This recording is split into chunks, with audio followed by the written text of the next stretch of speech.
الفيديو ده مهم جدا لو انت عندك شقه بتشطبها، لو انت عندك خرسانه بايظه، لو انت بتتعرض للمشاكل دي كتير، احتفظ بالفيديو ده واعرف النصايح دي واعرف طرق العلاج دي عشان مهمه جدا. ترشيح في الميه سواء في الصرف او سواء في مواسير البولي، فاحنا اول حاجه لازم نعالج اصل الميه من فوق. ايه خطوات العلاج؟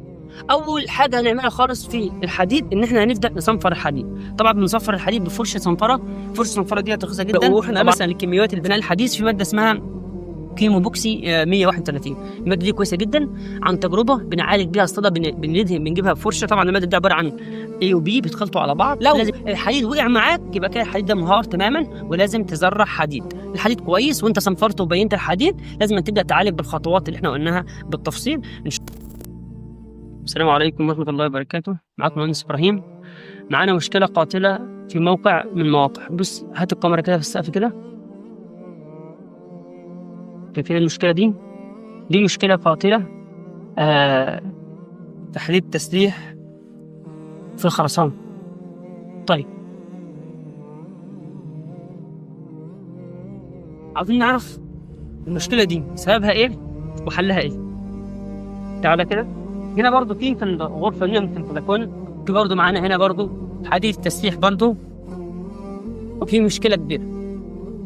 طيب المشكله دي باختصار لازم نعرف حلها وايه سببها.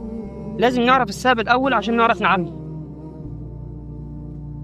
سبب المشكله دي اول حاجه السقف اللي فوق فيه ترشيح في الميه، سواء في الصرف او سواء في مواسير البولي. فاحنا اول حاجه لازم نعالج اصل الميه من فوق. لازم نعالج اصل الميه من فوق علشان خاطر اللي هنعمله بعد كده في العلاجات للسقف ده هنشرحها بالتفصيل دلوقتي، وان شاء الله هنخليكم تشوفوها معانا خطوه بخطوه واحنا بنعالج السقف ده. الفيديو ده مهم جدا لو انت عندك شقه بتشطبها، لو انت عندك خرسانه بايظه، لو انت بتتعرض للمشاكل دي كتير، احتفظ بالفيديو ده واعرف النصايح دي واعرف طرق العلاج دي عشان مهمه جدا جدا جدا.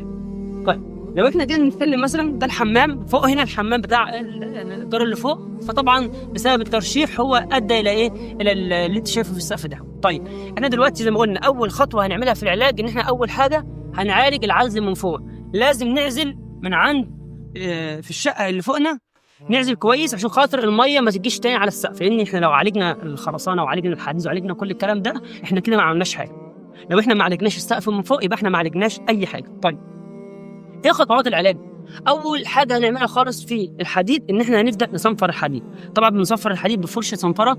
فرشه الصنفره دي رخيصه جدا. طبعا مش عاوزين نتطرق للمواضيع الكبيره ان احنا نجيب مثلا رماله وكلاء وحاجات مبالغ فيها، ولكن الموضوع هنا شقه بسيطه، فالموضوع حاجه بسيطه هنصنفر الحديد. طيب انا دلوقتي مش مهندس بصنفر الحديد، وانا بصنفر الحديد دوت ساب معايا لقيته بيسيب ويقع، يبقى انت كده عندك الحديد ده منهار تماما ويجب ان احنا ايه؟ نزرع حديد. طيب لو الحديد مش بينهار والصنفره بس بتروق على الحديد التسليح، بشيل الطبقه بتاعت الصدى. طبعا الحديد ده بيصدي لما بيجي عليه ميه لان بينتفخ، لما بينتفخ قطره بيزيد فبيطرقع الخرسانه من عليه.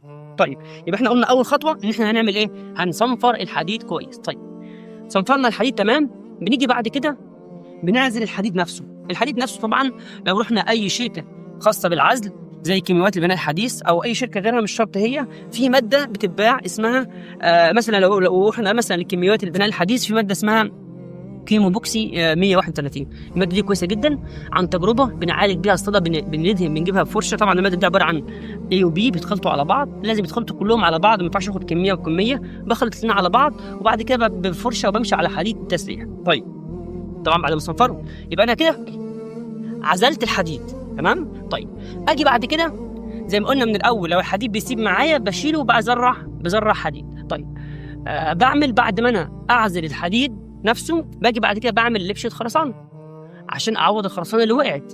طب انا عشان اعمل لبشه خرسانه جديده مش هتلزق في الخرسانه القديمه، فعلشان كده لازم الخرسانه القديمه الاول هجيب ماده اسمها إيديبوند 65. اول حاجه الماده دي هفرش بيها او هاخدها وش واتنين على الخرسانه عشان تبقى طبقه بين اللبشتين اللي انا هعملهم. بعد ما بعملها بصبر عليها 24 ساعه. بعد كده بجيب اللبشه عباره عن ايه؟ عباره عن رمل واسمنت وسن زيرو. السن دي طبعا اقل حاجه خالص، تمام. وبعد كده بعملهم خلطه كويسه وبلبش بيها الخرسانه. طبعا عشان تبقى قويه ومتينه معايا برضو برجع احط على الميه بتاعه الخرسانه ديت اللفشه دي، بحط عليها ايديبوند برضو 65. نسبه الايديبوند على الميه بتكون 1:3. يعني لو احط جيركن ميه على الخرسانه بحط لو احط 3 جيركن ميه بحط جيركن ايديبوند. بعمل اللبشه بتاعتي، تمام، بصبر عليها 2-3، بعد كده برجع اعمل محاره للسقف. طيب المحاره بتاعت السقف ديت برضه عباره عن ايه؟ عباره عن رمل واسمنت وميه. برضه برجع احط عليها ايديبوند 65 بنسبه 1:3 زي ما وضحنا على المحاره نفسها وانا بمحر عشان تبقى ايه؟ قويه معايا. دي كلها مراحل علاج ايه؟ الحديد التسليح المشرخ او السقف البايظ زي ما انتم شايفين كده. فلازم ننتبه ليها. طبعا احنا هنعملها خطوه بخطوه، وكل مرحله هنعملها ونصورها لكم ان شاء الله، تمام. بس لازم تاخد بالك من اول حاجه خالص، وانت بتصنفر الحديد زي ما وضحنا، سواء بقى هتصنفره برماله، هتصنفره بفرشه، هتصنفره بصاروخ، وانت بتصنفر الحديد لو الحديد وقع معاك يبقى كده الحديد ده منهار تماما، ولازم تزرع حديد. الحديد كويس وانت صنفرته وبينت الحديد، لازم تبدا تعالج بالخطوات اللي احنا قلناها بالتفصيل. ان شاء الله هنعملها في كذا فيديو وهنوضحها لكم ان شاء الله تعالى. السلام عليكم.